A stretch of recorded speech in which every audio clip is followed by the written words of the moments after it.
السلام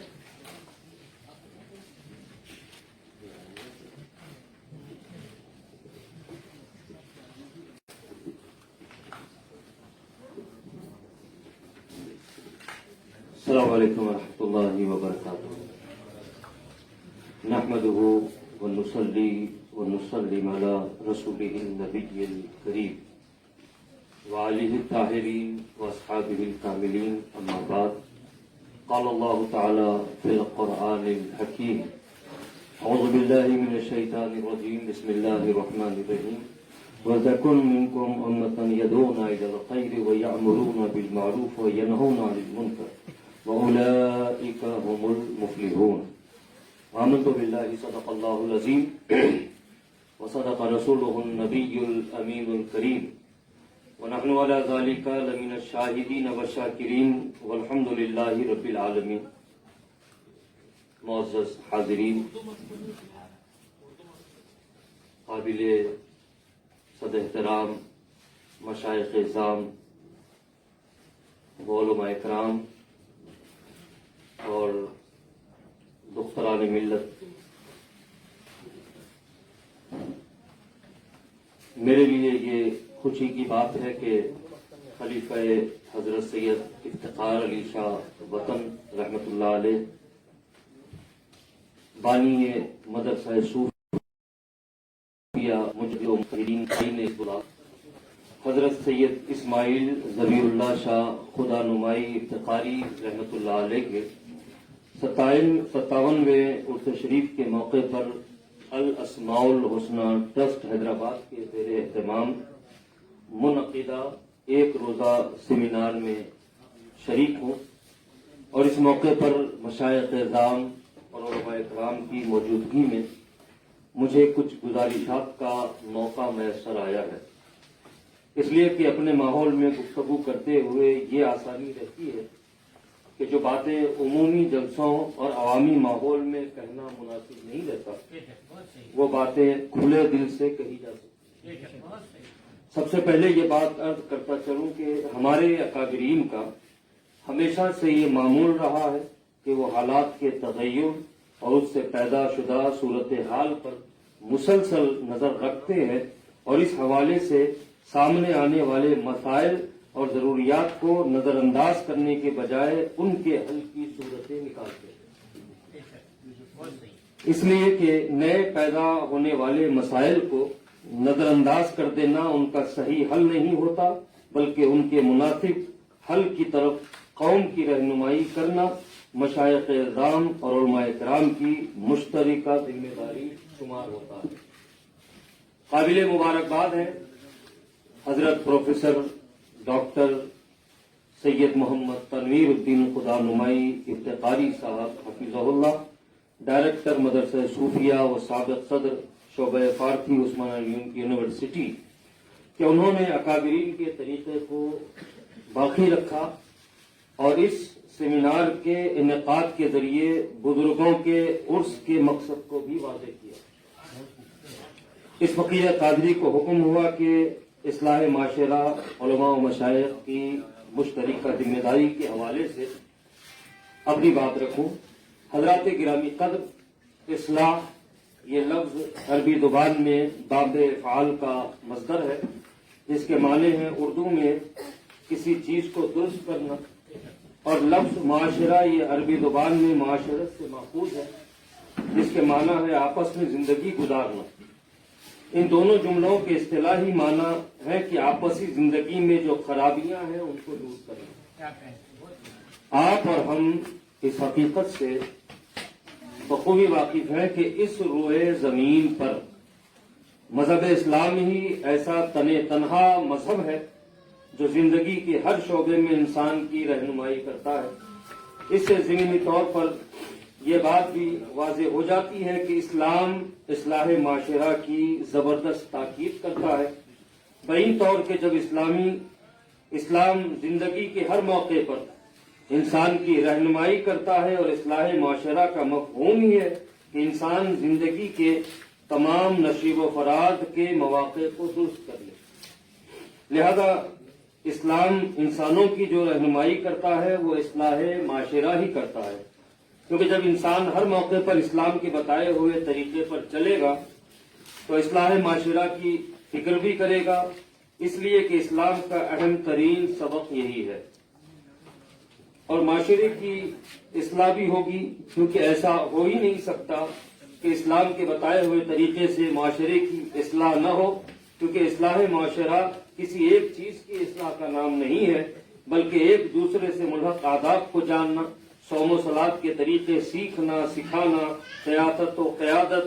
عبادت و ریادت، درس و تدریس، تعلیم و تعلم، افہام و تفہیم، زہد و تقوی، مکارم اخلاق، حسن سلوک، اخوت و محبت، جود و سخاوت، دیگر اقوام کو خدائے واحد کی وحدانیت سے روشناس کروانا، منکرین انبیاء کو نبیوں کی نبوت اور رسولوں کی رسالت سے متعارف کروانا۔ اسی طرح قوم کو شراب نوشی، جوا، سٹہ بازی، مکر و فریب، سود خوری اور زناکاری سے بچنے کی تاکید کرنا، یہ سب اصلاح معاشرہ میں شامل ہے۔ لہذا جب یہ چیزیں ہمارے معاشرے میں آ جائیں گی اور لوگ اسلام کے احکامات پر عمل پیرا ہوں گے تو اللہ تبارک و تعالیٰ راضی ہوگا، اور جب وہ راضی ہوگا تو برکتوں کا نزول ہوگا، رحمت الہی متوجہ ہوگی، اور پھر دنیا میں اسلام کا جھنڈا لہرائے گا، امن و امان کا دورہ ہوگا، ایک دوسرے کے حقوق کا لحاظ کیا جائے گا، بڑے لوگ رحم دل اور چھوٹے باادب ہوں گے، اور پھر دنیا کے ساتھ ساتھ ہماری آخرت بھی سنور جائے گی۔ حضرات گرامی قدر، مذکورہ بالا تمام باتوں سے یہ بات بھی روز روشن کی طرح عیاں ہو جاتی ہے کہ اصلاح معاشرہ کی اسلام میں کتنی اہمیت ہے۔ اسی اصلاح معاشرہ کے لیے اللہ تبارک و تعالیٰ نے کم و بیش 1,24,000 انبیاء اکرام اس دنیا میں بھیجے۔ اصلاح معاشرہ کے لیے ہی حضور اقدس صلی اللہ علیہ وآلہ وسلم نے بہت سی تکالیف کا سامنا فرمایا۔ یہ سب حضور اقدس صلی اللہ علیہ وآلہ وسلم نے اصلاح معاشرہ کے لیے ہی کیا، کیونکہ جب معاشرہ درست ہو جائے گا تو امت کی آخرت سنور جائے گی، اور پھر یہ حضور اقدس صلی اللہ علیہ وسلم کے لیے بھی باعث فخر ہوگا۔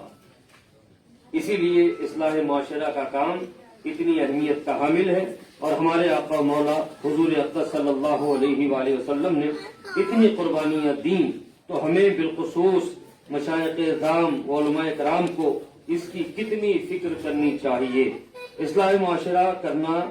معاشرے کی اصلاح کرنا خاص طور پر مشائخ اعظام اور علماء کرام کا دینی اور دنیاوی فریضہ ہے۔ دینی اس اعتبار سے کہ رضا الہی نصیب ہوگی، دنیاوی اس اعتبار سے کہ جب لوگ اسلام کے طریقے پر چلیں گے تو دنیا میں بھی سکون ہوگا۔ لہذا جب دین دنیا کی بھلائی اسی اصلاح معاشرہ میں ہے تو کیوں نہ اصلاح معاشرہ کی طرف توجہ کی جائے۔ اصلاح معاشرہ کی فکر کے ساتھ ساتھ کچھ ذمہ داریاں بھی ہم پر عائد ہوتی ہیں، اگر ان ذمہ داریوں سے صرف نظر کر لیا جائے تو اصلاح معاشرہ ہو ہی نہیں سکتا۔ اللہ تبارک و تعالیٰ نے انسانوں میں دو طرح کے لوگ بنائے ہیں۔ پہلی قسم میں وہ لوگ ہیں جو اصلاح معاشرہ کا کام انجام دے سکیں، یعنی مشائخ اعظام اور علماء کرام۔ اللہ تبارک و تعالیٰ نے ان میں سے ہر ایک کو اپنے خاص فضل و کرم سے نوازا ہے۔ دوسری قسم میں وہ لوگ ہیں کہ معاشرے میں جن کی اصلاح کی ضرورت ہے۔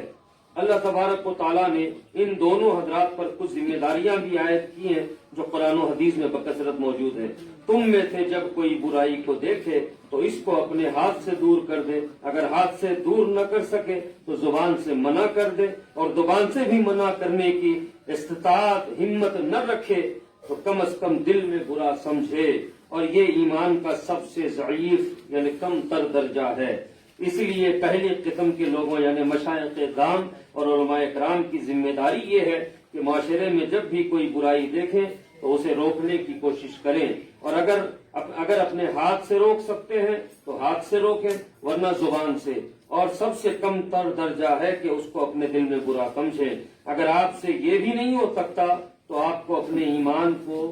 پہ جانچنے کی ضرورت ہے، کیونکہ حدیث شریف میں مذکور ہے کہ یہ تو ایمان کا سب سے کم درجہ ہے۔ دوسری قسم کے لوگوں کی ذمہ داری یہ ہے کہ اگر ان کو قرآن و حدیث کی روشنی میں کسی چیز سے روکا جائے تو عناد و سرکشی و ہٹ دھرمی کے بجائے فوراً روکنے والے کی بات کو بخوشی قبول کریں، کیونکہ اللہ تعالیٰ بھی یہی چاہتا ہے فرماتا ہے کہ یا ایھا الذین آمنوا اطیعوا اللہ واطیعوا الرسول واولی الامر منکم، اے ایمان والو حکم مانو اللہ کا اور حکم مانو رسول اللہ کا اور ان کا جو تم میں حکومت والے ہیں، یعنی پہلی قسم کے لوگ مشائخ اعظام اور علماء کرام وغیرہ، اطاعت کرو۔ لہذا دوسری قسم کے لوگوں پر یہ ذمہ داری ہے کہ وہ اس آیت کی روح سے روکنے والے کی بات مان کر اس برائی سے نکل کر توبہ کریں اور روکنے والے کا شکریہ ادا کریں کہ اس نے آپ کو کسی برائی سے نکال کر عذاب الہی سے بچا لیا۔ نیز پہلی قسم کے لوگ تھا وہ مشائخ اعظام ہو یا علماء اکرام ہو، ان پر سب سے پہلے یہ ذمہ داری عائد ہوتی ہے کہ وہ اپنے احوال پر نظر کرے اور اس بات پر توجہ دے کہ کیا وہ لوگوں کو اسی کام کا حکم یا مشورہ دیتے ہیں جو وہ خود کرتے ہیں، اور پھر دوسری ذمہ داری یہ ہے کہ وہ اپنی صفوں میں اتحاد پیدا کریں، آپسی اختلافات سے اپنے آپ کو دور رکھیں، کوئی ایسا عمل یا بات نہ کریں جس سے ماحول میں تناؤ پیدا ہو، غرور و تکبر سے خود کو دور رکھیں، کسی کے نسب کی تحقیق میں وقت ضائع کرنے کے بجائے اپنے آنے والی نسلوں کی نسب کی حفاظت کا بندوبست کریں، دوسروں کے علم کو ناپنے تولنے سے بہتر اپنے پاس موجود علم کی حفاظت اور اس کو پھیلانے پر توجہ دیں، اپنے ذہنوں میں یہ بات رکھیں کہ ہماری اپنی خوبیاں ہماری اپنی اختیاری نہیں ہیں بلکہ اللہ تبارک و تعالیٰ کے فضل و کرم سے ہے۔ دنیا میں جو کچھ بھی ہماری عزت ہے وہ اللہ تبارک و تعالیٰ کے فضل، حضور اقدس صلی اللہ علیہ وآلہ وسلم کی پاک نسبت کے طفیل اور پیران اکرام و اساتذہ اکرام کی توجہات سے ہے۔ اصلاح معاشرہ کا کام اپنے اپنے بٹے ہوئے خانوں کے ذریعے انجام دینے کے بجائے اتحاد و اتفاق کے ساتھ انجام دیں۔ اگر یہ کہا جائے تو بیجا نہیں ہوگا کہ مشائخ اعظام اور علماء کرام امت کی کشتی کے ناخدا ہیں۔ اس وقت امت مسلمہ کو اپنی بات کو میں ختم کرنے آ رہا ہوں، اس وقت امت مسلمہ کو بڑے کٹھن حالات کا سامنا ہے۔ ایک طرف کفار و مشرکین ممالک کے متحد ہو کر عالم اسلام پر حملہ آور ہونے اور مسلمان ممالک پر وحشیانہ مظالم کی خون آلود داستہ ہے، تو دوسری طرف فکری ارتداد اور تشکیک جیسے مہلک امراض ہیں جو امت مسلمہ کے وجود میں سرطان کی طرح پھیل رہے ہیں۔ امت کے نوجوان اس وقت الحاد و تشکیک جیسے مسائل کا شکار ہیں۔ اس نازک وقت میں علماء مشائخ اعظام اور علماء کرام کی ذمہ داری ہے کہ وہ ان اہم مسائل کی طرف توجہ دیں۔ بدقسمتی سے اس وقت ایک بہت بڑے طبقے کی صلاحیت فروعی مسائل اور آپسی جھگڑوں میں خرچ ہو رہی ہے۔ فروعی مسائل میں یوں الجھنے سے نوجوان نسل مشائخ اعظام اور علماء کرام سے دور ہو رہی ہے۔ وقت کا تقاضا ہے کہ مشائخ اعظام اور علماء کرام خاص طور پر نوجوان مشائخ و علماء غور و فکر کریں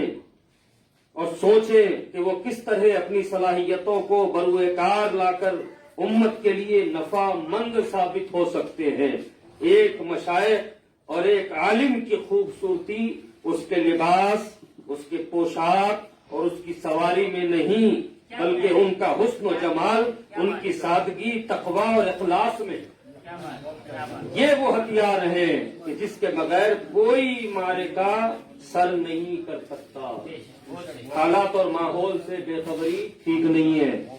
اسلام ایک مکمل ضابط حیات ہے۔ یہ دین خانقاہوں، مساجد اور مدارس تک محدود ہونے کے لیے نہیں آیا بلکہ شریعت اسلامی میں